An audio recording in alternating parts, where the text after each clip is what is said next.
Eh bien, quelles sont les grandes nouveautés fiscales pour cette année? Quelles sont les principales innovations fiscales introduites par la LFI 2026 pour accompagner la transformation économique du pays? Nous avions avec nous en premier lieu M. Mohamed Moussa Roblé, directeur général des impôts. Merci, M. Samatar, de me donner la parole. Pour ce qui concerne la loi des finances initiale 2026, c'est une loi des finances qui s'élève à hauteur de 163 milliards de francs Djibouti, qui est constituée à hauteur de 92% de recettes internes, qui s'élève à hauteur de 150 milliards. Ce qu'il faut constater, c'est que la loi des finances initiale 2026 est en progression par rapport à celle de l'année dernière. Cette progression s'établit à hauteur de plus de 4,5 milliards, soit un taux d'augmentation de l'ordre de 2,8%. Donc ce qu'il faut savoir, c'est qu'un budget, lors de son élaboration, n'est pas figé. Il y a une première phase qui est votée par le Parlement dans le cadre de la loi de finances initiale et qui est faite par les départements du budget. Par la suite, il y a des ajustements qui sont opérés dans le temps et qui font que vers fin octobre, il y a une loi des finances rectificative. Donc, à chaque fois, il y a une concordance entre les recettes mobilisées, que ce soit des recettes internes ou des recettes externes, et les dépenses qui sont engagées par la suite. Eh bien, monsieur le directeur, puisque la loi de finances initiale vient d'entrer en vigueur, la contribution spécifique de la direction des impôts en 2026, et quel est son rôle? Donc ce qu'il faut savoir, c'est que on a l'habitude, depuis le début, d'introduire de nouvelles recettes, de nouvelles mesures, que ce soit au niveau de la direction générale des impôts, la direction des douanes et les autres régies financières. Ce qu'il faut savoir, c'est qu'il n'existe aucune mesure qui a été introduite par la direction générale des impôts En 2025, en 2026. Exact.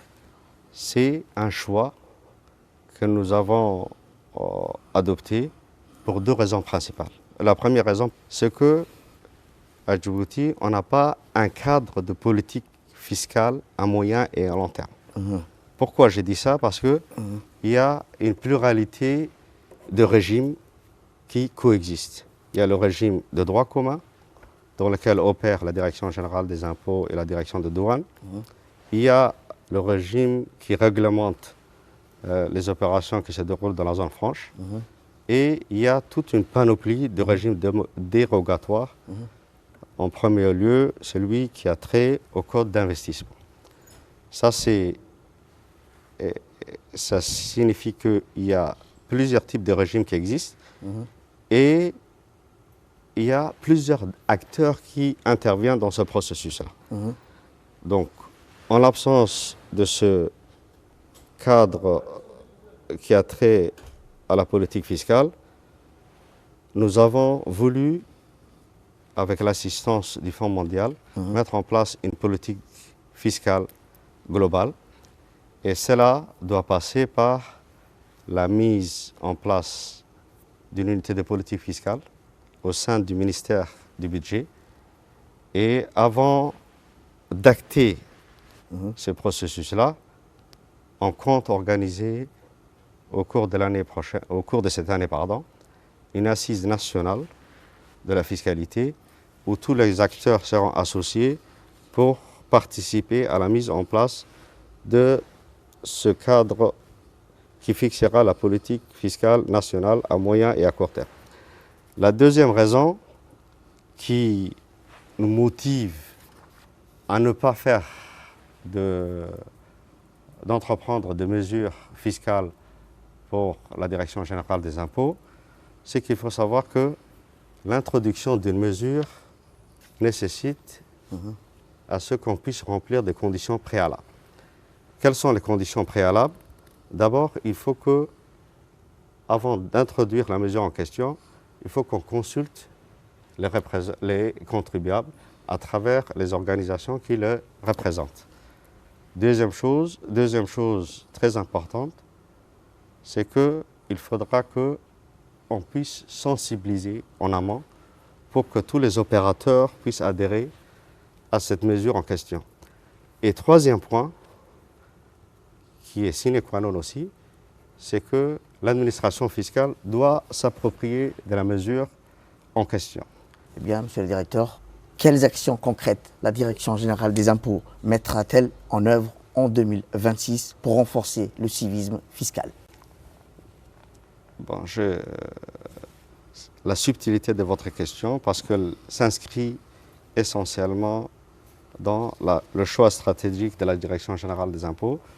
Pour l'année 2026, ça va être pour la Direction générale des impôts une année de consolidation et de sensibilisation.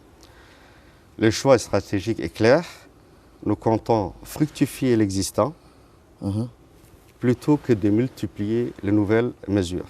Cela passe par un vaste programme de sensibilisation que nous allons entamer dès le début, courant ce mois, jusqu'à fin août, et un accent particulier sera mis sur la déclaration volontaire, puisque notre système fiscal est fondamentalement déclaratif, et par la suite, nous comptons mettre en place un accompagnement dans ce processus de déclaration, notamment les petites et moyennes entreprises.